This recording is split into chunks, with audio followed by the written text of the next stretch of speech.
On est dans Ilchot Shabbat. La semaine dernière, on est toujours dans les lois du Kiddush. On avait parlé, le fait, la dernière halakha qu'on avait vue, que si vous avez dit, vous êtes invité chez les Ashkénazes. Quoi Ashkénaz? Pourquoi tu dis Ashkénaz? Ouais, chez Ashkénaz, ouais, vous êtes invité chez Ashkénaz, et puis, vous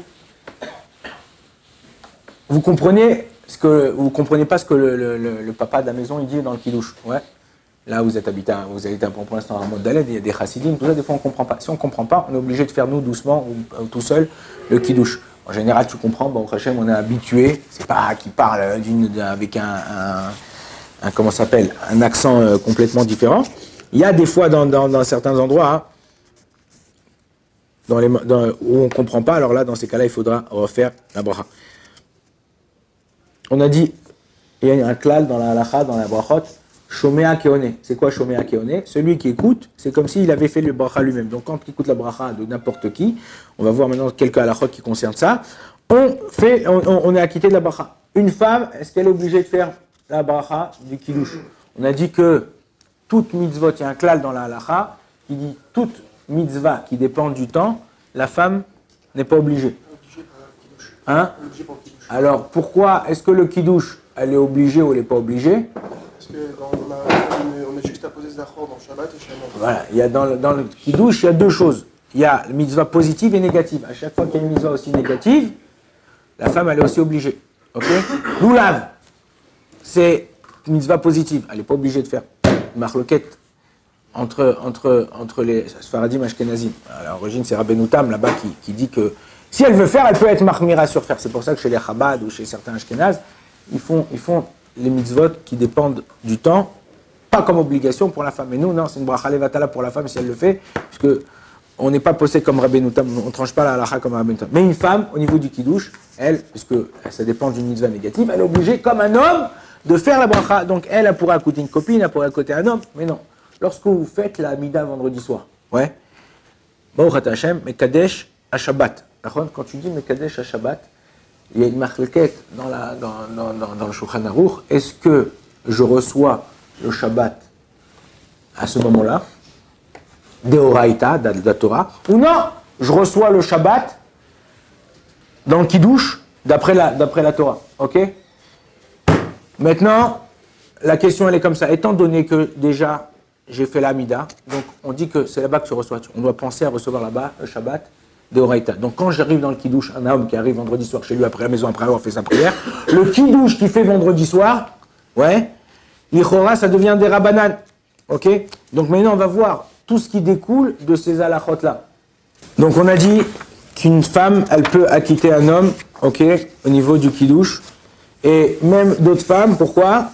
Il y a un autre klal dans la halacha qui dit Israël arevim zelazé. Ça veut dire quoi Israël arevim zelazé? Hein?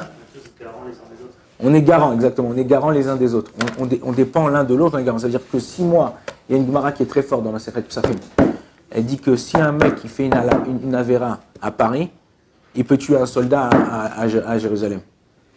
Je traduis, ça veut dire que c'est pas exactement qui est écrit comme ça. Il y a écrit qu'un juif qui habite dans l'autre bout du monde, qui fait une Avera, il peut engendrer une Chova, quelque chose de mauvais, à un autre juif qu'est-ce qu'il a fait? Mesken. L'autre, il est en train de faire, je sais pas moi, fumer son linge ou en train de faire ce qu'il veut, bon. Ok? Et maintenant, allez faire. Et quel rapport avec le soldat qui est à Gaza? Quel rapport? Pourquoi quel rapport? C'est ce clan-là. Que Israël a Révim Zelazé. Israël, on est liés les uns. Pourquoi quand tu es à Paris, t'entends, tu le connais pas. Quand, voilà, je reprends ce qui s'est passé il y a un peu plus d'un an. Qu'on a entendu. Après Simchat Torah, ce qui s'était passé ici, on était en pleurs, on avait de la peine, on était dégoûtés, on suivait les informations, qu'est-ce qui se passe? T'entends là qu'un soldat, moi quand j'étais en Routlaretz, j'ai le fils d'un copain qui est à l'armée, qui est rentré à Gaza, et son meilleur copain, il m'a dit, c'est moi qui les ai accompagnés les deux ensemble, son meilleur copain il s'est fait descendre là-bas par un sniper. Il m'a dit, tu peux pas savoir comment j'étais peiné, comment je pouvais pas, c'était trop dur. Nous qu'on a entendu ce nom, on ne connaît pas le soldat, on a de la peine. Pourquoi? Comment ça se fait? Mais non, demande à un mec de Paris, d'Alger, ouais. Tu lui dis, ouais, l'autre, il est mort. C'est qui? Je ne le connais pas, je ne l'ai jamais vu. Ou tu dis, voilà, regarde, le mec, qui est parti à Dubaï, le Shaliach Chabad, vous avez entendu, hein, ça fait de la peine. Il habitait dans la montagne d'en face. Il habitait à Orechesh Wafat, à Ramat Shlomo. Tu ne connais pas trop, on l'a jamais vu, on ne connaît pas. Mais c'est une partie de nous qui est partie. Alors que dans truc, l'autre il habite à Paris, ils ont entendu fait divers, on a retrouvé une femme morte dans un sac poubelle. Le mec qui habite à Sarcelles, je ne la connais pas. Chez nous, ça ne se passe pas comme ça. On a un lien fort les uns avec les autres. C'est pour ça que la Gemara dans Psachim a dit que quand quelqu'un il fait du bien, c'est la même chose dans le contraire. La Gemara a dit quelqu'un qui fait du bien, il habite à Honolulu, il a fait une mitzvah que personne ne peut faire et il l'a fait. Eh bien, t'as sauvé un autre mec qui était à l'autre bout du monde. Tu lui as donné un srout, tu lui as donné un mérite. Pourquoi? Parce qu'on est liés ensemble. C'est la même chose dans les mitzvot. Quand tu fais kiddush, étant donné qu'on est liés les uns les autres, tu peux acquitter par ta mitzvah quelqu'un. Alors même un homme qui aurait pris Arvit, ou le contraire, étant donné que j'ai la mitzvah, combien de fois je peux faire kiddush vendredi soir? Je fais kiddush. Hein? Tu peux faire 100 fois. Si par exemple, alors je vais t'expliquer, par exemple je fais kiddush, j'ai un ami qui habite ici à Jérusalem, avant il habitait à Givat Shaul, maintenant il habite à Arnof, tous les vendredis soirs. Voilà, Shabbat il rentre à quelle heure? 4h, 4h30. Nous, tu reviens chez toi à la maison après que tu as fait Arvit, tout ça, max 6h. Donc tu as mangé 6h, 7h, 7h30, tu as terminé de manger 8h, tu as terminé de manger en chantant, en faisant un livret Torah, machin, ok? Lui, il ne rentre pas avant 8h, 8h30, il commence à manger seulement. Pourquoi? Parce que tous les vendredis soirs, il va à l'hôpital et il fait kidouche dans tous les étages, aux gens, ou dans une maison, truc. Tac, encore kidouche, tac, encore kidouche. Mais non, quand tu fais kidouche, on va voir les lois pour pouvoir acquitter les gens. Que, ok, en général, il faut qu'ils boivent, on avait dit la semaine dernière, ou on va le voir aussi cette semaine, il faut qu'ils boivent Melo Lugmav. Melo Lugmav, c'est le fait de remplir une joue, ok? Une joue pleine, ça s'appelle Rov Revit, la majorité d'un Revit. Revit, c'est 81 cc, donc majorité, c'est 41 cc, ça suffit de boire pour pouvoir... Maintenant, si le mec, il boit du vin, 41 cc, bah, au bout du 5e étage, il est en zigzag, il va en zigzag le mec, ouais, parce qu'il a trop bu. Alors qu'est-ce qu'on fait en général? On donne à quelqu'un qui est... S'il y a quelqu'un de l'assemblée, moi je ne peux pas boire. Moi en général, par exemple, je vous donne un exemple. Le samedi soir, j'ai du mal à boire le jus de raisin, un truc, je suis plein de Shabbat, tout ça, j'ai du mal à boire. Donc, je fais l'Avdallah. Au lieu de boire, normalement, je devrais boire Melo Lugmav ou Revit. Je ne peux pas.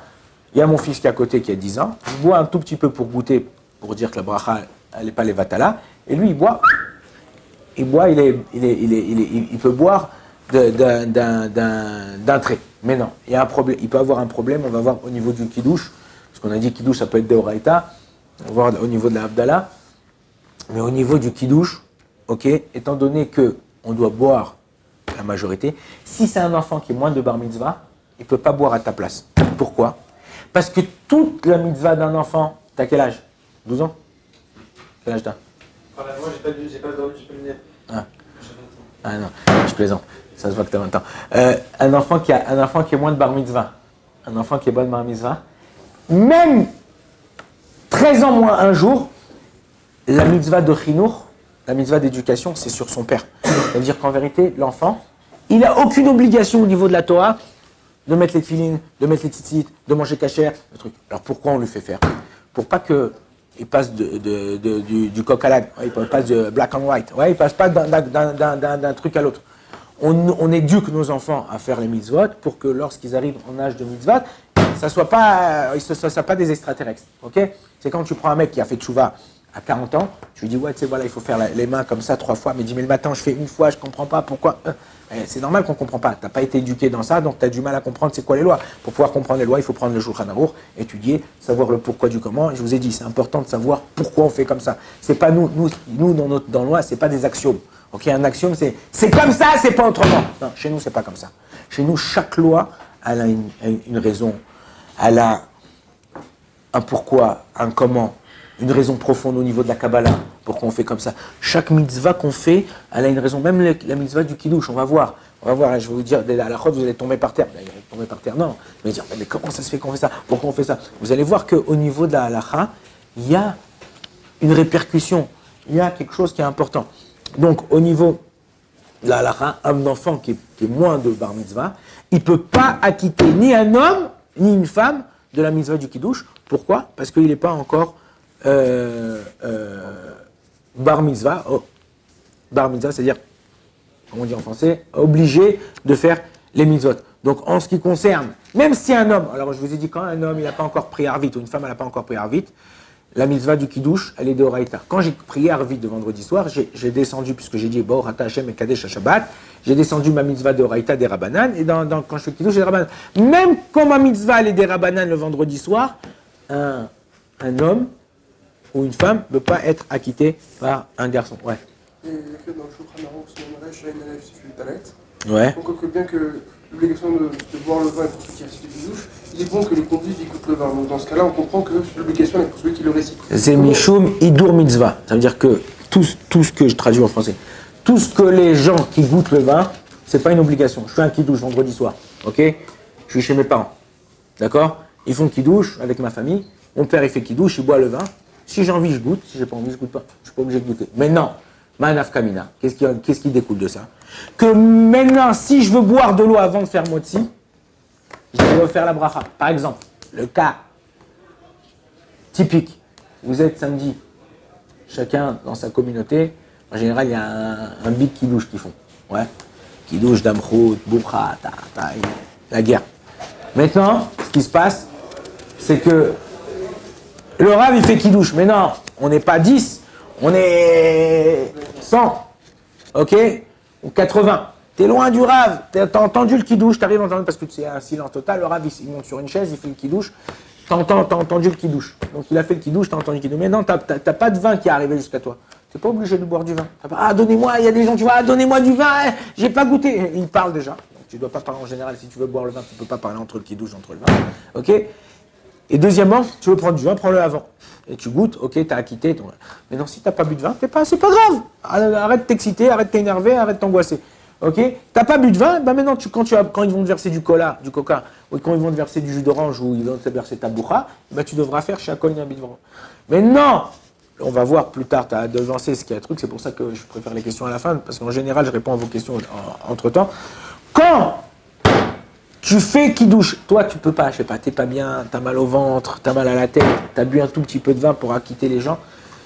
Il faut qu'il y ait quelqu'un de l'assemblée, quelqu'un qui est bar mitzvah, ta femme, ton fils, quelqu'un, qui boive. Melo Lugmav, on a dit, à peu près 41 cc, la majorité de Revit. Et là, comme ça, toute l'assemblée elle a acquitté, il n'y a pas de problème. Baruch Adonai Elohim, amen, amen.